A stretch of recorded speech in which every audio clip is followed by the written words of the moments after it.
और चलिए अब खबरों का सिलसिला आगे बढ़ाते हैं। सुकमा की बात करते हैं, जहां पर सुरक्षा बल नक्सलियों के बीच मुठभेड़ हुई है।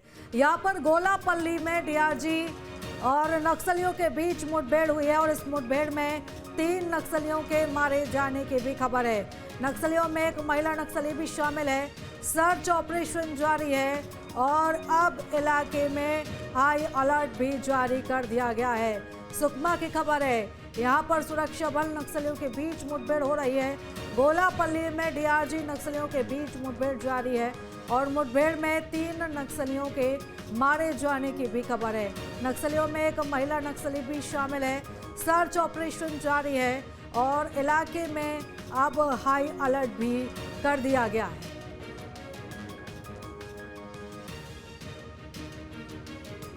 तो सर्च ऑपरेशन किया जा रहा है। इस वक्त की बड़ी खबर हम आपको बता रहे हैं, जहां पर गोलापल्ली में डीआरजी और नक्सलियों के बीच मुठभेड़ हुई है और इस मुठभेड़ में जवानों को बड़ी सफलता हाथ लगी है।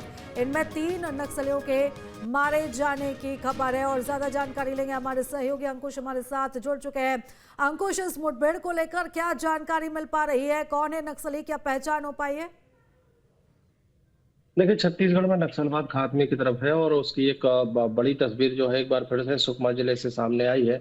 सुकमा जिले के गोलापल्ली इलाके में सुरक्षा बलों को सूचना मिली थी कि यहाँ पर नक्सलियों के मूवमेंट की खबर है और उसी खबर के बाद यहाँ पर सर्चिंग ऑपरेशन चलाया गया था और सर्चिंग ऑपरेशन के दौरान नक्सलियों की तरफ से फायरिंग शुरू की गई थी। फायरिंग के जवाब में जब जवाब दिया गया तो अब तक 3 नक्सलियों के ढेर होने की खबर है। चूंकि रुक रुक कर फायरिंग अभी भी जारी है और फायरिंग जब पूरी तरीके से खत्म होगी उसके बाद एक बार फिर से सर्चिंग ऑपरेशन चलाया जाएगा और सर्चिंग ऑपरेशन के बाद पूरी जानकारी निकल कर सामने आएगी। फिलहाल सुकमा जिले के जो एसपी हैं कृष्ण चौहान, उनकी तरफ से ये पुष्टि कर दी गई है, मुठभेड़ की भी पुष्टि की गई है और अब तक 3 नक्सलियों के मारे जाने की पुष्टि भी की गई है।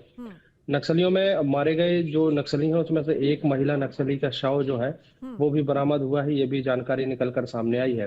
कहा जा रहा है कि जिस तरीके से नक्सलियों के मूवमेंट की खबर थी उसमें नक्सलियों के मारे जाने की संख्या जो है वो बढ़ सकती है। फिलहाल रुक रुक कर मुठभेड़ जारी है और मुठभेड़ जब खत्म होगी उसके बाद बाकी की जानकारी निकल कर सामने आएगी।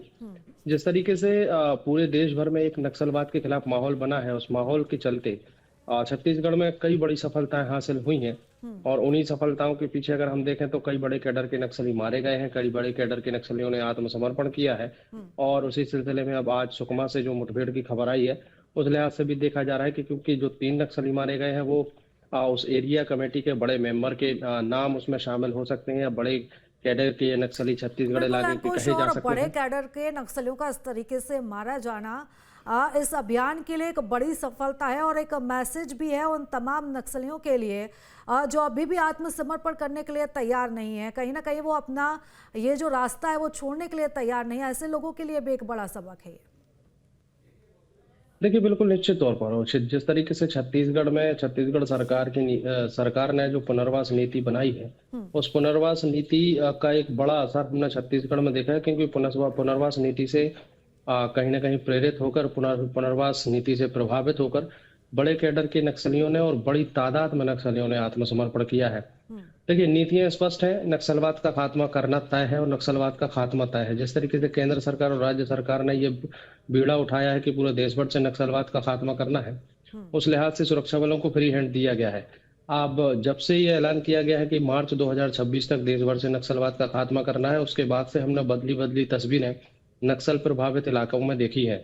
बड़ी तादाद में नक्सलियों को घेरा गया है, बड़ी तादाद में नक्सलियों को एनकाउंटर किए गए हैं और उससे बड़ी तादाद में नक्सलियों ने आत्मसमर्पण भी किया है। लेकिन अभी भी ऐसे बहुत सारे नक्सली हैं जो नक्सली विचारधारा से जुड़े रहना चाहते हैं, मुख्य धारा से नहीं जुड़ना चाहते हैं। उनके लिए भी एक मैसेज है कि अगर वो सरेंडर नहीं करेंगे या तो उनको गिरफ्तार कर लिया जाएगा या उनको मार गिराया जाएगा और उसकी तस्वीर आज सुकमा जिले के इलाके से अलग अलग इलाकों से देखने को मिली।